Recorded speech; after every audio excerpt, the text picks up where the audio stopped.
প্রত্যেক দিনই আমার শাশুড়ি মা অনেক অনেক পদ রান্না করেন। তো চলো দেখে নেওয়া যাক মা আজকে কী কী রান্না করেছে, তার জন্য ভিডিওটা শেষ পর্যন্ত দেখতে হবে।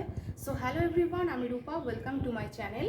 তোমরা সকলে কেমন আছো? আশা করি ভালো আছো, আমিও ভালো আছি। তো চলো চটপট দেখে নিই মা আজকে দুপুরের আয়োজন কী কী করেছেন। প্রথমেই যেটা আছে সেটা হচ্ছে ঝরঝরে সাদা ভাত। তারপর সব থেকে প্রিয় যেটা, সেটা হচ্ছে আমার সব থেকে প্রিয়, সেটা হচ্ছে মাছের তেল দিয়ে বেগুন, মানে মাছের তেল দিয়ে বেগুন চচ্চড়ি। তারপর আছে চালতা দিয়ে মুসুরির ডাল। তোমরা চালতা দিয়ে মুসুরির ডাল খেতে কে কে ভালোবাসো সেটাও কিন্তু কমেন্ট করে জানিও। তারপর আছে শাপলা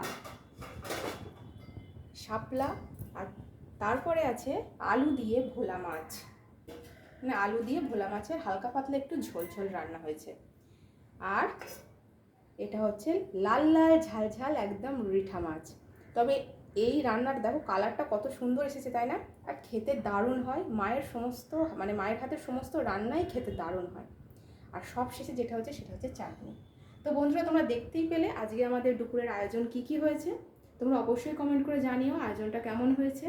দেখা হচ্ছে পরের ভিডিওতে। তোমরা ততক্ষণ ভালো থাকো, সুস্থ থাকো, টাটা।